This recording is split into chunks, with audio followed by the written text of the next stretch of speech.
इस क्वेश्चन में पूछा गया है resistance of a metal wire of length 1 metre is 26 ohm at 20 degree centigrade. If the diameter of the wire is 0.3 mm, what will be the resistivity of the metal at the temperature? ठीक है, तो resistivity क्या होगा? पहली जो बात है, क्या क्या क्वेश्चन में गिवन है वो हम लोग देख लेते हैं। तो पहले हमको यहां पर पता है कि जो रेसिस्टेंस है,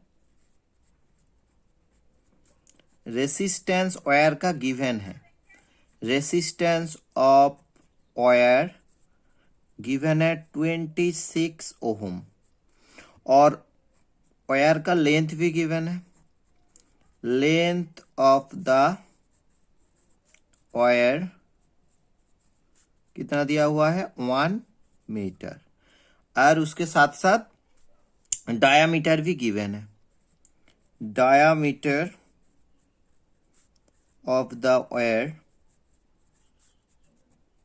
कितना है? 0.3 mm। तो देखो यहां पर वायर का जो डायामीटर mm पे दिया हुआ है, इसको हम क्या करेंगे? मीटर में कन्वर्ट करेंगे। तो मीटर में कन्वर्ट करने के लिए क्या करेंगे? 0.3 को 1000 से डिवाइडेड कर देंगे, देन ये मीटर में कन्वर्ट हो जाएंगे। तो कितना आ जाएंगे? देखो यहां पर 3 है, नीचे में डेसिमल के बाद एक वैल्यू है ना, तो इसका मतलब नीचे में 10 आ जाएंगे। तो इसका मतलब 1 2 3 4, ओके, 4 0 आ गया।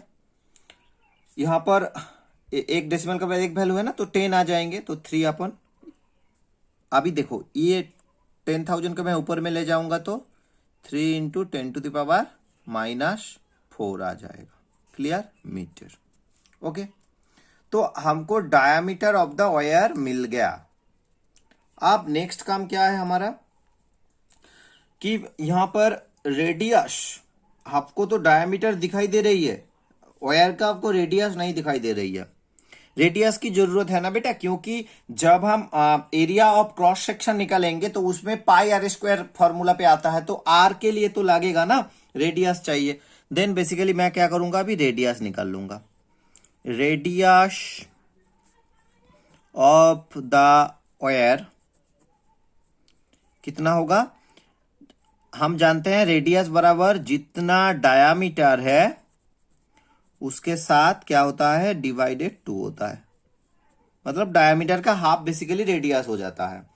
तो बेसिकली यहां पर मैं रेडियस मेरे को पता है पहले से, तो डायामीटर है 3 इंटू 10⁻⁻4 डिवाइडेड बाई 2 हो जाएंगे। क्लियर? मीटर। तो ये बेसिकली क्या आ गया? मेरे को डायामीटर मिल गया। अब हम चले जाएंगे क्या निकालने के लिए? Cross sectional area. Cross section हम जिसको बोलते हैं, तो हम निकालेंगे एरिया ऑफ क्रॉस सेक्शन। तो एरिया ऑफ क्रॉस सेक्शन का फॉर्मूला क्या होता है? A equal to pi R a square. तो आर तो हमको मिल गया, और पाई का जो यहां पर पाई है इसका वैल्यू हमको पता है। तो पाई होता है 22/7, आर मतलब 3/2 मल्टीप्लाई बाई 10⁻⁻4, इसका पूरा होल स्क्वायर। क्लियर? इसको कैलकुलेट करो। 22/7 मल्टीप्लाई बाई, देखो 3 का स्क्वायर हो जाएगा 9, 2 का स्क्वायर हो जाएगा 4, और 4 2 8, तो 10⁻⁻8 आ जाएगा। क्लियर? नेक्स्ट, अब हमको दिखना पड़ेगा, देखो यहां पर बेसिकली ये वाले पार्ट जो है ना, इसको हम छोटा करके काट सकते हैं। ये 2 से चला जाएगा, 2 2 जा 4, 2 1 जा 2 1 जा, मतलब 11 से चला गया ना। तो मेरे पास आ गया कितना?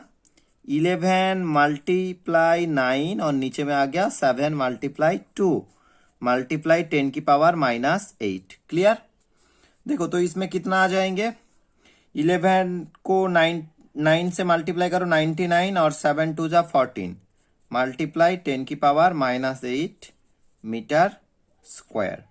तो basically area of cross section हमको अब मिल गया। नेक्स्ट काम क्या है हमारा कि हमको चाहिए रेसिस्टिविटी। यही निकालना है। तो रेसिस्टिविटी मतलब क्या हो जाता है, रो हो जाता है, तो रो चाहिए हमको।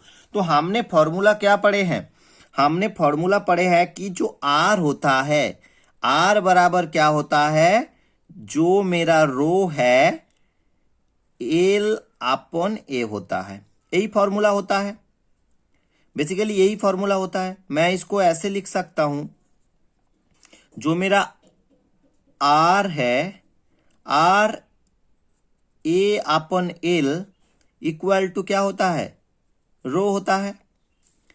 तो रो को अगर मैं इस साइड पे ले आऊं, रो बराबर क्या लिखूंगा, आर ए अपन एल लिख सकते हैं। देन मेरे को अभी रेसिस्टिविटी चाहिए, तो इसका मतलब बाकी तो मेरे को सब पता है, जो रेसिस्टेंस है, जो लेंथ है, और जो एरिया ऑफ क्रॉस सेक्शन वो पता है। तो मैं बेसिकली इसको पुट कर दूंगा, तो मेरा आंसर बेसिकली आ जाना चाहिए।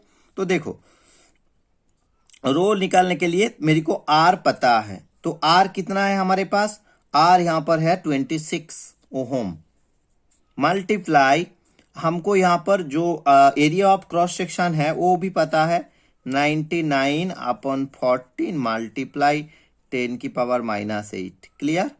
और इसके बाद क्या है हमारे पास कि लेंथ ऑफ द वायर, तो कितना है, लेंथ ऑफ द वायर हमारे पास यहां पर 1 है। बेसिकली ये सब चीज हमारे पास गिवन है। अब इसको अगर हम सॉल्व करेंगे, जो जो क्वेश्चन में दिया हुआ था हमने उसको लिख लिए। तो अभी इसको जब हम सॉल्व करने के लिए जाएंगे, तो हमारा काम क्या होगा, यहां पर रो इक्वल टू क्या आ जाएगा, देखो ये वाला वैल्यू अगर हम देखेंगे तो काट जाएंगे, ये देखो 2 7 जा 2 13 जा चला जाएंगे ना, तो 13 मल्टीप्लाई 99 मल्टीप्लाई 10 की पावर -8, और नीचे में कितना आ जाएंगे, 7 आ जाएंगे, 7 आ गया। ओके, तो इसको कैलकुलेट करो, ये मेरा हो जाएंगे 13 को 99 से मल्टीप्लाई करेंगे तो 1287 मल्टीप्लाई 10 की पावर -8 डिवाइडेड बाय 7 आ जाएंगे। ठीक है, तो बेसिकली ये जो मेरा यहाँ पर रो है वो कितना आ जाएगा, 183.85 मल्टीप्लाई बाई 10 की पावर -8। ओके, तो इसको अगर मैं एग्जैक्ट लिखूं तो रो इक्वल टू कितना आ जाएंगे, देखो यहां पर हम 100 से इसको मल्टीप्लाई कर देंगे तो 1 पॉइंट आ जाएंगे ना, तो 1.8385 इंटू 100 कर लेते हैं, तो ये 10 का स्क्वायर बन गया ना, तो 10 की power -8 ohm per metre. Okay, तो देखो ये 100 हो गया, मतलब 10 का स्क्वायर हो गया, तो इसका मतलब जो रो आएगा 1.8385 मल्टीप्लाई बाई 10 की पावर -6 ओहम मीटर। ओके, तो बेसिकली हम देख पा रहे हैं हमारा जो आंसर होगा, इसको हम बेसिकली 1.8385 आ रहा है, मतलब 1.84 ले सकते हैं, तो 1.84 इंटू 10⁻⁶ ओहम मीटर हो जाएंगे। तो इसका मतलब 1.84 इंटू ये रेसिस्टिविटी कौन सी मेटल का होता है, मैंगानीज का, तो ये रेसिस्टिविटी हमारा मैंगानीज मेटल का होगा, manganese 1.84 into 10⁻⁶ ohm metre. Thank you.